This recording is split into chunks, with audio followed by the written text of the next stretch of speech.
اگلا سوال ہے کہ میں استھما کا مریض ہوں، پرماننٹ ہوں، دمے کا مریض، روزے بھی بڑے شوق سے رکھتا ہوں، لیکن بعض دفعہ سانس لینے میں دشواری ہوتی ہے تو انہیلر کا استعمال کر لیتا ہوں، کیا یہ روزہ باطل کر دیتا ہے؟ یہ مشکل سوال ہے. دیکھیں، انہیلر کے اوپر اگر ہم جواز کا فتویٰ دیتے ہیں نا تو سگریٹ پینے والے بھی میدان عمل میں اتر آئیں گے، کیونکہ بعض لوگ جو انہیلر کو صحیح کہتے ہیں نا وہ یہ کہتے ہیں کہ جی انہیلر سے کوئی چیز آپ کی یعنی معدے میں تو نہیں جاتی، وہ تو پھیپڑوں میں جاتا ہے، تو وہ تو سر سگریٹ بھی پھیپڑے میں جاتا ہے. بہرحال اس میں کوئی نہیں تو پھر تو وقفے جا کے فرحان صاحب نے سگریٹ لا دینا، میں کیا کراں گا؟ ریکارڈنگ ہی روک گئی تھے. نہیں، ایک طرف نشہ ہے، دوسری طرف مجبور. نہیں نشہ اسے کو چھوڑیں، روزہ ٹوٹے گا کہ نہیں؟ جیسے گالی دینا ہے تو گناہ ہے، لیکن گالی دینے سے وضو نہیں ٹوٹتا کہ ٹوٹ جاتا ہے؟ نہیں.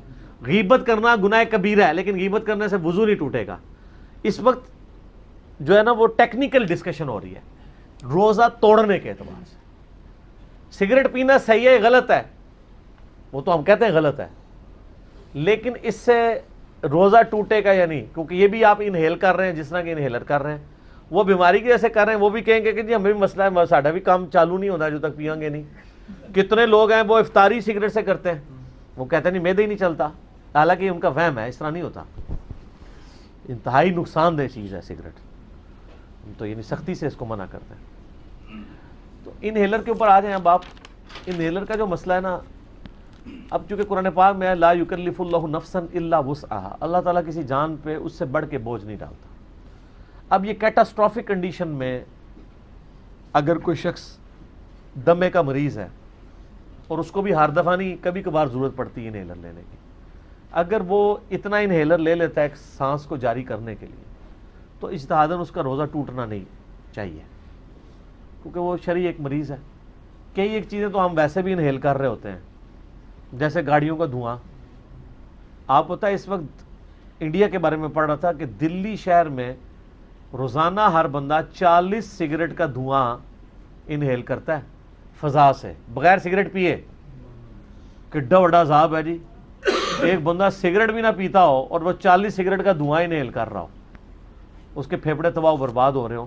وہ جو فاگ آ جاتی ہے، وہ جو گرمیوں اسموگ جسے کہتے ہیں، اسموگ پلس فاگ، تو اس کے علاوہ بھی یعنی جو انڈسٹریز کا دھواں ہے. لیکن ظاہر ہے کہ ڈیزل یا ان چیزوں کے دھوئیں کی وجہ سے کوئی روزہ توڑنے کا حکم تو نہیں کسی کو لگاتا، اور ظاہر ہے وہ ہم خود بھی نہیں انہیل کر رہے ہوتے تو آٹومیٹیکلی ہو رہا ہوتا ہے. یہ تو خود انہیل کرنے والا معاملہ. تو اس میں یعنی اگر کوئی زیادہ احتیاط کرنا چاہتا ہے تو وہ جس روزے میں انہیلر استعمال کرتا ہے نا اس روزے کو شمار کر لے، لیکن احتیاطاً اس کا ایک فدیہ بھی دے دے کہ کل کو اگر وہ روزہ شمار نہیں ہوتا، کیونکہ اجتہادی مسئلہ ہے نا، تو وہ فدیہ اس کے ایکویلنٹ قبول کیا جائے. باقی جو پرماننٹلی مریض ہیں ان کے لیے تو کوئی مسئلہ نہیں. اب شوگر کا مریض ہے وہ روزہ چھوڑ بھی سکتا ہے، اس کے لیے تو یہ جو ہم حدیثیں سنتے رہتے ہیں کہ انما الاعمال بالنیات، تو یہ یہاں اپلائی نہیں ہوتا اتنی کیٹاسٹرافی کنڈیشن پر؟ نہیں، مسئلہ ہے نا کہ اس لیے اپلائی نہیں ہوتا کہ اسلام کہتا ہے کہ مریض پہ روزہ ہے ہی نہیں ہے. قرآن پاک میں جو سورۃ البقرہ میں ہے نا، 2 لوگوں کو روزہ چھوڑنے کی اجازت ہے، ایک مسافر کو، ایک مریض کو، کہ وہ مؤخر کر سکتا ہے. اور وہ مریض جس کو صحت یاب ہونے کی امید ہو، جس کو صحت یاب ہونے کی امید ہی نہیں ہے تو وہ کب مؤخر کرے گا؟ جب دمے سے ٹھیک ہو جائے گا. سر دمہ تو پرماننٹ اٹیچ ہے آپ کے ساتھ، وہ تو مرتے دم تک ٹھیک نہیں ہونا. مؤخر کب کرے گا بندہ؟ جو قرآن پاک میں ہے کہ مسافر ہوگا اور مریض، جب وہ ٹھیک ہو جائے گا اور سفر سے واپس آ جائے گا. ایک مریض ٹھیک ہی نہیں ہو رہا تو اب وہ کیسے مؤخر کرے گا؟ وہ فدیہ ہی دے گا نا اس کے بدلے، ایک روزے کے بدلے ایک مسکین کو ایک وقت کا کھانا کھلا دے گا جو قرآن میں آیا ہے. اور جو بندہ بعد میں ٹھیک ہو جاتا ہے چلیں وہ تو معاملہ الگ سے ٹھیک ہو.